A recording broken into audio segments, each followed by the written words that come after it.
My name is Shelley. I live in the States, but I'm originally from the Czech Republic.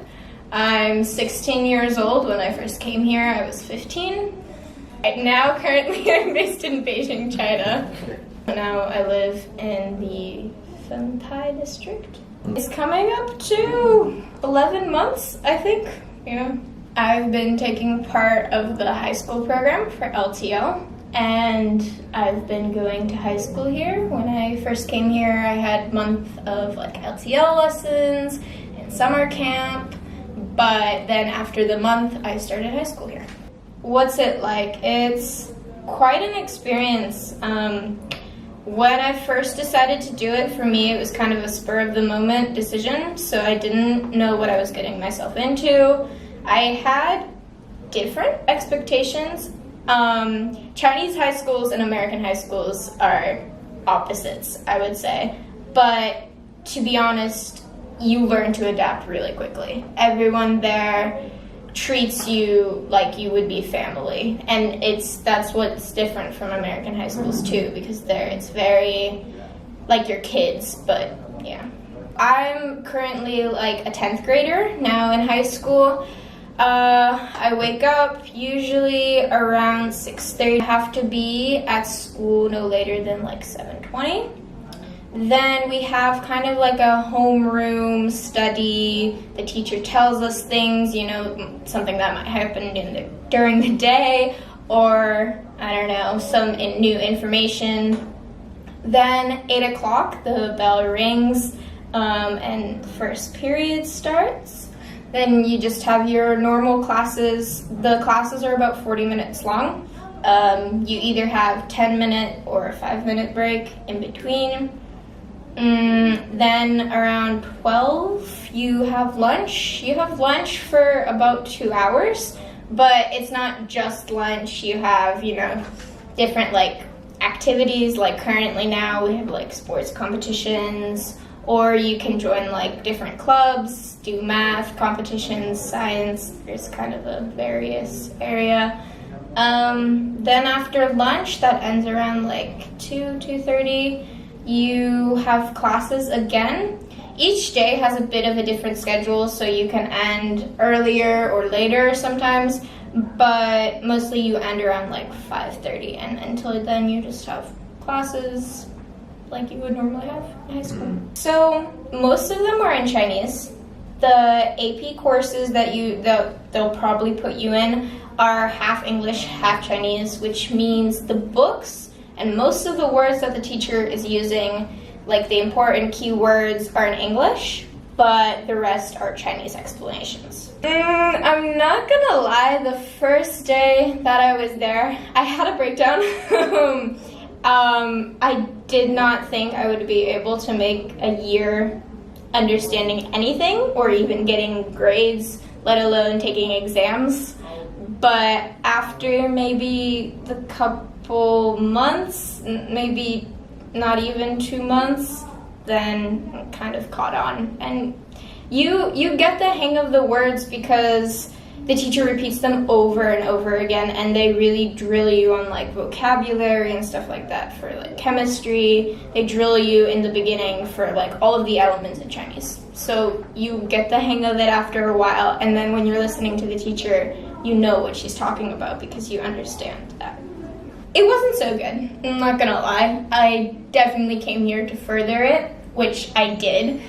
I can now understand, I want to say 98% of what teachers are talking about, what outside life I can understand, which is really helpful in a lot of situations. So, friend-wise, that one, it kind of came naturally. I have to say you need to keep an open mind. They do have, it's a different culture, of course, anywhere in the world. So, they're really close and personal with each other, so you make maybe 1 or 2 really good friends, and the rest are kind of just acquaintances.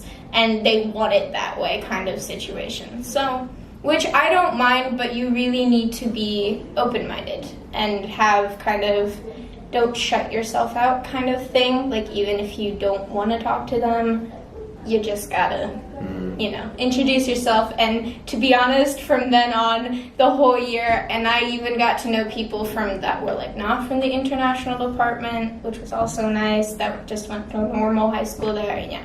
In the beginning, it was English because they do understand English, some of them more than others, of course, but it was English at first, and now they know that I understand Chinese, so they'll speak to me in Chinese, and even if I can't respond in Chinese, which that's always been my weakness, is speaking, they still know I understand them, so I can answer them either in English or in Chinese. But you don't need to be afraid that no one there is going to understand you. Like now, it's gotten to the point where I can go to the police station on my own and figure out things with my visa or my passport. Like in the beginning, if someone told me I had to go to a Chinese police station, I would laugh at them because I did not think that would be possible.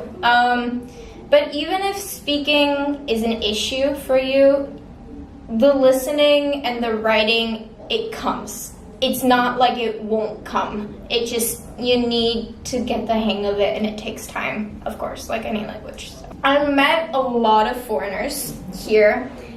So on weekends, I'm usually with them because Chinese high school is very, very studious. So most of the kids in my class are very busy with taking extra classes or doing something. So I'm not gonna say you can't do anything with them on the weekends. I know like Conrad, for instance, the other international students, he does some stuff with them on the weekends. But like the girls in my class or in the other classes, for instance, have a lot of classes. So they can't really, we've gone to the movies and stuff like that, but mostly, foreigners, and you meet a lot of them here at LTL. And also, it's interesting, connections. I met one person here at LTL who introduced me to another group of people, who then introduced me to another group of people, and it's kind of like really weird because now I hear that one person knows the other person, and for Beijing being the capital of China, everybody knows everybody. So you gotta be able to get out of your shell, because if you don't want to, it's gonna be, I think, a lot harder. And because I am a social person, it wasn't as hard for me. And also, like I mentioned to you before, finding someone or like a rock you can rely on, whether it's LTL or someone from school, a friend, it helps in the beginning because you can trust somebody that, A lot of these kids here, they come from different backgrounds, so you already have something to talk about that's different from each other. And most of them are pretty open people. Like, they don't come here just to study or just to do, they're very, open-minded also. So it's easy to find someone.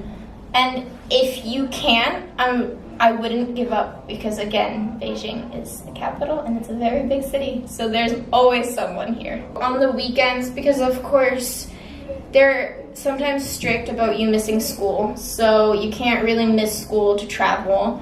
But, we have like a month break, I believe it is. So I know like Anna, I think she traveled during that period. I actually went back home, so I didn't do much traveling. But on the weekends, I've gone to like Shanghai and different provinces, and you can take a train, like a bullet train for like 50 yuan outside of the city to some nature. I've done hiking here, Great Wall, and that's also how you meet people, is you get tugged into some organization or group, and then all of a sudden you have like 20 new friends that you can do something with. So I'm gonna say Beijing. I've grown to really love this place, and I actually told my teacher at school, she's like, so you guys are like leaving soon? And I said, I do not want to. Like, I don't know, it already seems like a home to me after 1 year that I didn't think I would say I don't want to leave, kind of thing. Don't take, like everybody might say this, but don't take anything for granted. Just really enjoy what you have, the moments that you have try not to have expectations. I think that's what I did, is I had a lot of expectations of how it might be, and I know it sucks not knowing what you're going into, and this video is made so they know what, you know, they're getting themselves into, but you just kind of have to run with it, and you will fall into place, really.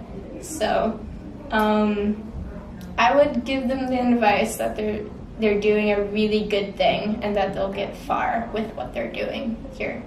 I come here actually now twice a week, kind of off and on once, twice, depends on when my teacher can.